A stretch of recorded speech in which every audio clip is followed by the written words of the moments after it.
Hello guys, welcome to part 2 of this video on how to draft a basic bodice pattern. So in this video I'll be showing you guys how to draft a skirt pattern, and these are the measurements we'll be using: the full length 24, high waist 27, waistline 31, hips 36, then the slit length 7.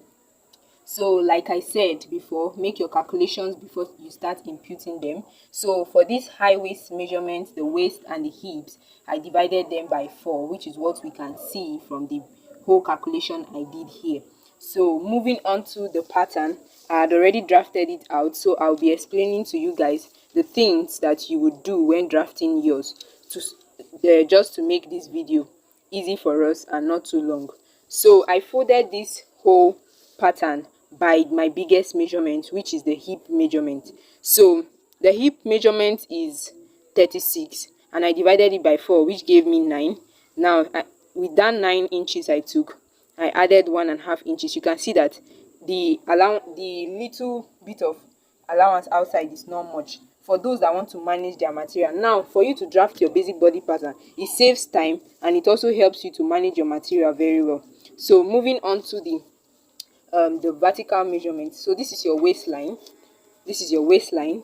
So from your waistline to your this is your high waist. Sorry, this is your high waist, because this is going to be a high waist skirt I'll be cutting here. So your high waist to your waistline is 5. Then from your waistline to your hips is 8. Then the full length is 24. Then I added 1.5 inches to it for folding. If you're putting your lining inside, you have to fold it a little bit so that the material can come down like 1 inches extra. So for this point here that I did not explain, this point here now is the 7 inches I showed you guys for the slit length. This is the 7 inches I took here. So it depends. If you want your slit to be to not be too open, you can make it lesser than this. Maybe take 6. 5 is too small. You can take 6 or 7, anyone. So that's it for the vertical measurement. Then let's go to the horizontal measurement. Now the horizontal measurement, I'll be imputing those measurements I divided. So this is it. We are using the high waist. So the high waist measurement that was divided by 4 is 6.75. Like I said, always approximate it. So for those that don't know how to calculate this using their tape, this is 6 here. So you count it. 6 points. We have 6.75. So you calculate, you start counting it.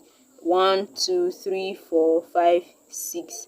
This is 6, 7. Okay, sorry. 1, 2, 3, 4, 5, 6, 7, 8. So you place your tape like so, and then you get your measurement for 6.8, because we approximated it. Now I added my 1.5 inches. Moving forward to the waistline. The waistline is 7.75, which is 7.8.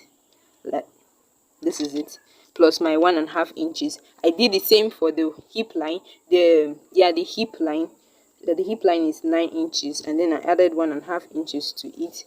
So moving forward to the slit, what I just did here was that I took the measurement of my waistline, which is 9.5 inches, and I placed it here. As you can see, this is 9.5 inches, so that you can get a nice curve for your skirt.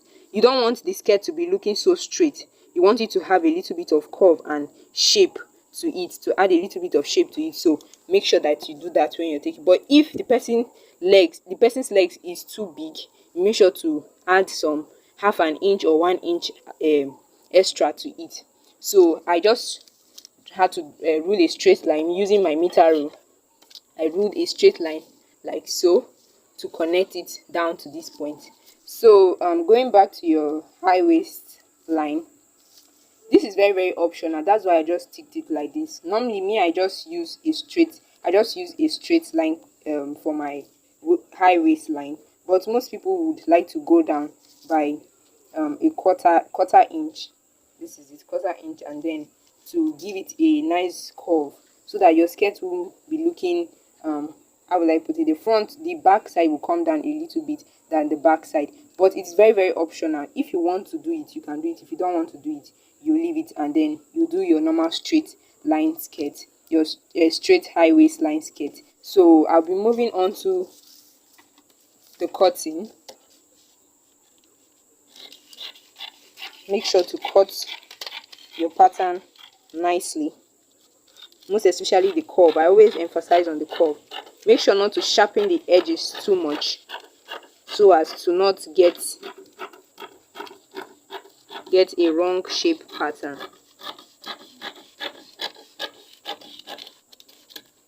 So this is what our skirt pattern looks like.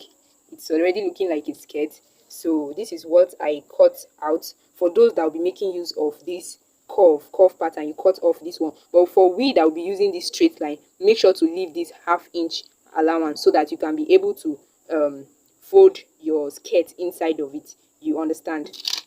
So to either fold your skirt inside or to put a band, make sure to leave the ½ inches. So this is what the skirt pattern looks like so. Yeah, so that's it for the front pattern. So guys, this is the back pattern of my skirt, of the skirt. So I'll just be showing you guys what I placed it on. Like I said, make sure that after you cut the front side, just place it on your material, but before you don't place it at the beginning of your material, you make sure to shift it a little bit. Like I shifted mine with 2 inches allowance. 2 inches allowance. This is it, like so, and I ruled it straight with my meter rule. So placing it on the back pattern, this is what it looks like. So what I did here was that I took from the waistline. Now I told you guys, for your zip allowance, make sure to take 1½ inches, which is what I took from the high waist point to the waistline. Then for the hip pattern, for the hip line, I took 2 inches, which is because for those that have wider hips and a bigger butt, this will enable you for a lot of ease. So anything that the hip measurement cannot contain, the back side will contain it to give you a nice fitting. That's for people that have bigger hips and bigger butts. So moving forward to the flap, so like I told you guys, I took 7 inches for the slit. So I came down here and I measured the same 7 inches. This is aside the allowance I kept for the folding. Yeah, so on this place I took one quarter inch, so that we can get a nice cut here for the flap. So now this flap, for those that don't know, this flap now enables the back of your skirt to be closed properly. You don't want it to be open and just looking anyhow. You want it to be very close properly with your lining. So this flap enables it to look more professional and all of that. So for those two that also want to close the back of their skirt with just a straight line opening, that one is also fine. So you can just cut yours straight without keeping this flap. But I'm going to be showing you guys how I'll be cutting it for here, for this pattern, using the flap. So this is it.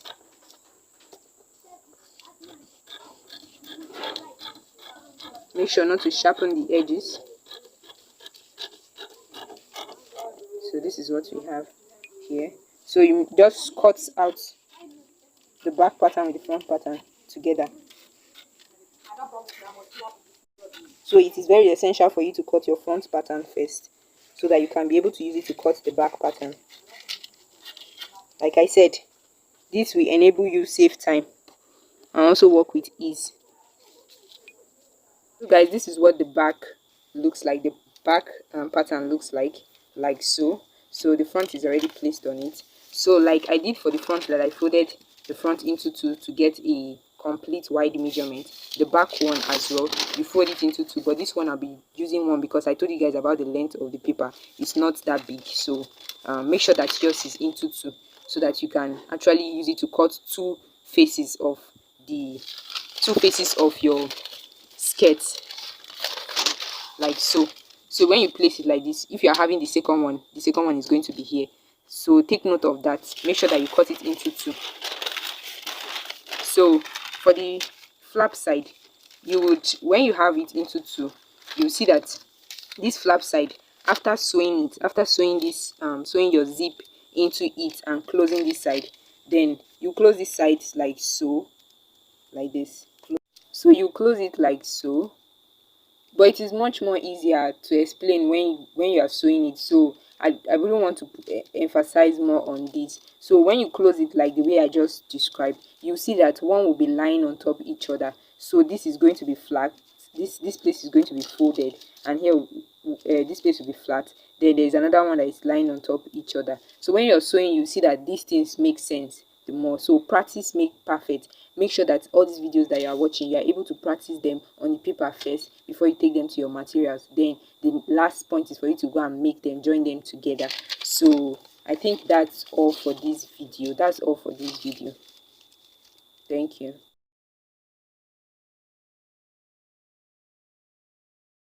So guys, in this video I'm going to be explaining what I did here in the high waist line.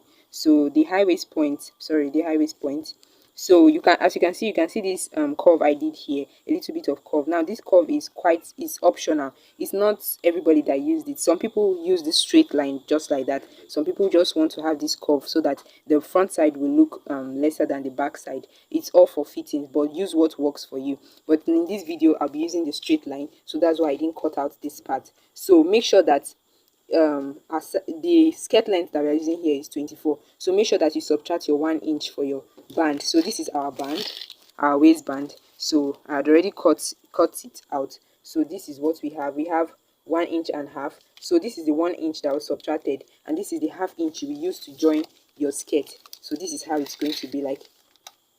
The 1/2 inch, this is where the 1/2 inch, so this is where you join it together. I hope you guys can see that. So that's it. So even if you cut out this curve, it will still go well for you and give you a very nice fit. So this is what the band looks like. Make sure that from the beginning to the end is 1.5 inch, and that's it for the high waist point. So this is what it looks like. This is what our skirt looks like with the band. As you can see, it's looking very nice. Look at it. And this is the front side of our skirts. This is the front side. So look at, even when you use the curve, this is what it looks like. So you could either use the two of them. Use what works for you. And for those that don't know and will be asking if you can make this band bigger, it depends on your choice. If you want this band to be a little more, to be bigger than this, you can make it 2 inches or more. But a lot of people want smaller band, not too big band. So that's why I'm using 1.5 inch. So that's it for this video.